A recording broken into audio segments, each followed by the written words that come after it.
আসসালামু আলাইকুম রহমতুল্লাহি ওয়া বারাকাতুহু। রমজান চলে এসেছে। এই রমজানে আমরা কি আমল করলে আল্লাহর নৈকট্য হাসিল করব। এই রমজানে কি কি কাজ করলে আপনার রোজা ভেঙে যাবে, এটা আমাদের জানা অত্যন্ত প্রয়োজন। অনেকেই মনে করি যে স্ত্রীকে চুমু খেলে বা গালি দিলে রোজা ভেঙে যায়, এটা একটি ভুল কথা। দেখেন, এই রমজানের মধ্যে আপনি যেটা সবচেয়ে বড় বিষয় সেটা হচ্ছে আত্মত্যাগ করতে হবে, আপনাকে কোরবান দিতে হবে।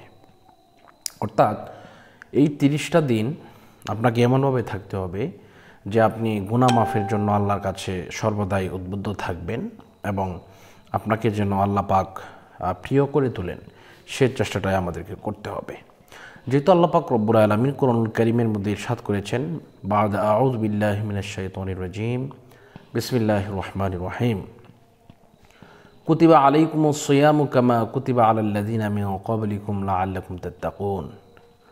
তো আল্লাহ পাক রব্বুল আলামিন আমাদেরকে রোজা দিয়েছেন 30টা, কিন্তু এর পূর্বের নবী রাসূলগণের উম্মতের উপরে কিন্তু রোজা ফরজ ছিল, কিন্তু 30টা নয়।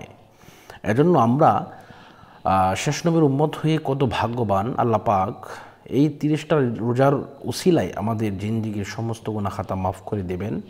শুধু কি মাফ করবেন না, আমাদের গুনাহগুলোকে নেক দ্বারা বদলায় দিবেন, রূপান্তরিত করে দিবেন। সুবহানাল্লাহ। এর দলিল কি? দলিল হচ্ছে কোরআন। ইল্লা মান তাবা ওয়া আমানা ওয়া আমিলা আমালান সালিহা ফাউলাইকা ইউবাদদিলুল্লাহু সাইয়্যাতিহিম হাসানাত ওয়া কানাল্লাহু গফুরুর রহিমা। আল্লাহ পাক বলেন, যারা ইল্লা মান তাবা, যারা তওবা করে অর্থাৎ আল্লাহর রাস্তায় ফিরে আসে, ওয়া আমানা ওয়া আমিলা আমালান সালিহা, এবং ঈমান আনয়ন করে এবং নেক কাজ শুরু করে দেয়, ফাউলাইকা ইউবাদদিলুল্লাহু সাইয়্যাতিহিম হাসানাত, আল্লাহ পাক ওই সাইয়্যাহ মানে গুনাহগুলোকে হাসানা দ্বারা পরিবর্তন করে দেয়, নেক দ্বারা পরিবর্তন করে দেয়। সুবহানাল্লাহ। এজন্য আমরা আমলগুলো করব। এর মধ্যে 1 নম্বর কাজ হচ্ছে আমরা 5 ওয়াক্ত নামাজ আদায় করব এবং রোজা রাখব। এরপরে আমাদেরকে যে কাজটা করতে হবে, আমরা অবশ্যই তারাবিগুলো পড়ব এবং রমজানে কোরআন তেলাওয়াত বেশি বেশি করে করব। পাশাপাশি কাউকে গালি দেব না, কারো ধরনের কোনো অনৈতিক কাজের মধ্যে জড়াবো না, কাউকে কটু কথা বলবো না, কারো মনে কষ্ট দেব না। এবং এই সমস্ত বিষয়গুলো কিন্তু আমাদেরকে মনে রাখতে হবে, স্মরণে রাখতে হবে ইনশাআল্লাহ। তাহলে আমরা আল্লাহ পাক রব্বুল আলামিনের নৈকট্য হাসিল করতে পারবো, সেটা আমাদের কামনা এবং প্রত্যাশা।